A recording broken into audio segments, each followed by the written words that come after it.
নমস্কার বন্ধুরা, হেলদি বংয়ে আপনাদের সকলকে স্বাগত। বাড়িতে কিভাবে চালের গুঁড়ো তৈরি করা যায় আর তা কিভাবে সারা বছর সংরক্ষণ করে রাখা যায় তার পদ্ধতি আজ আমি আপনাদের সাথে শেয়ার করব। ধপধপে সাদা চালের গুঁড়ো, খেজুরের রসের সুন্দর গন্ধ আর শীত এ সবই মনে করিয়ে দেয় পিঠেপুলির মরশুম চলে এলো। তবে পিঠেপুলি ছাড়াও বিভিন্ন রান্নাতেও চালের গুঁড়ো ব্যবহার করা হয়। আর চালের গুঁড়ো এমন একটা উপকরণ যা সব ধরনের ত্বকের জন্য উপকারী। চলুন তাহলে দেখে নিই। চালের গুঁড়ো তৈরি করার জন্য এখানে আমি 1 বাটি সেদ্ধ চাল নিয়েছি। যে চাল দিয়ে আমরা রোজ ভাত রান্না করি সেই চাল দিয়েই গুঁড়ি তৈরি করব। তবে আতপ চাল দিয়েও গুঁড়ি তৈরি করতে পারেন। এই চালটাকে ভালো করে ধুয়ে নিয়ে 3 থেকে 4 ঘন্টা জলে ভিজিয়ে রাখবো। এর বেশি ভেজানোর প্রয়োজন নাই। চালটাকে আমি 4 ঘন্টা ভিজিয়ে রেখেছিলাম।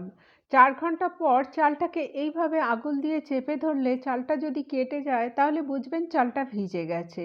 সঙ্গে সঙ্গে চালটাকে একটা ছাঁকনিতে ছেঁকে নিতে হবে।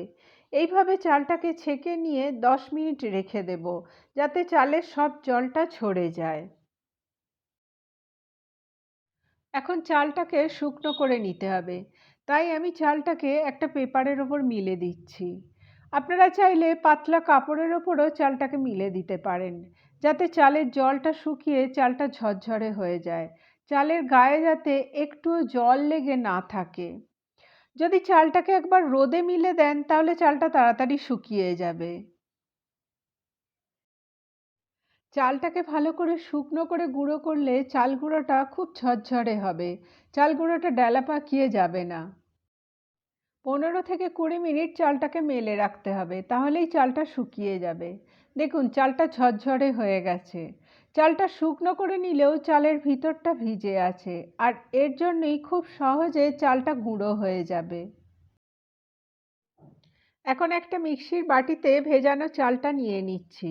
মিক্সির বাটিটা যেন একদম শুকনো হয়, এক ফোঁটাও জল লেগে না থাকে। বাটিটা পুরো ভর্তি করে চাল না নিয়ে বাটিটার হাফ চাল নিচ্ছি। এতে চালটা গুঁড়ো করতে সুবিধা হবে। চালটা গুঁড়ো হয়ে গেছে। দেখুন মিক্সির বাটিতে যা চাল নিয়েছিলাম তার থেকে চাল গুঁড়ির পরিমাণ অনেকটা বেড়ে গেছে। এখন একদম মিহি চাল গুঁড়ো পাওয়ার জন্য চালের গুঁড়িটাকে চেলে নেব, যাতে মিহি গুঁড়িটা নিচে পড়ে গিয়ে উপরে চালের ছোট ছোট দানাগুলো রয়ে যায়। চালের গুঁড়োটা চেলে নেওয়ার পর চালনায় যে চালের দানাগুলো থাকবে সেটাকে বাকি চালের সাথে মিশিয়ে আবার গুঁড়ো করে নেব। আর এইভাবেই পুরো চালটাকে গুঁড়ো করে নেব। এইভাবে চাল গুঁড়ো করে চালের গুঁড়োটা চেলে নিলে চালের গুঁড়োটা যেমন মিহি হয়, তেমনি এই মিহি চাল গুঁড়ো দিয়ে যে কোনো পিঠে করলে পিঠেও একদম পারফেক্ট হয়।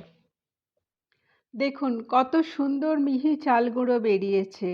আর 1 বাটি চালকে ভিজিয়ে 1 থালা চাল গুঁড়ো বেরিয়েছে। এই চাল গুঁড়ো দিয়ে পিঠে করলে পিঠে একটুও ভেঙে যাওয়ার কোনো ভয় থাকবে না। একদম পারফেক্ট পিঠে হবে। এখন এই চাল গুঁড়োটাকে সারা বছর ধরে সংরক্ষণ করে রাখার জন্য চাল গুঁড়োটাকে রোদে 2 থেকে 3 দিন ভালো করে শুকিয়ে নেব। তারপর একটা এয়ারটাইট কন্টেনারে রেখে দেব। সারা বছর ধরে প্রয়োজন মতো চাল গুঁড়ো নিয়ে ব্যবহার করতে পারবেন। চাল গুঁড়ো একটুও খারাপ হবে না। আমার এই ভিডিওটা ভালো লাগলে চ্যানেলটা সাবস্ক্রাইব করে দেবেন। সেই সঙ্গে ভিডিওটা লাইক করতে ভুলবেন না।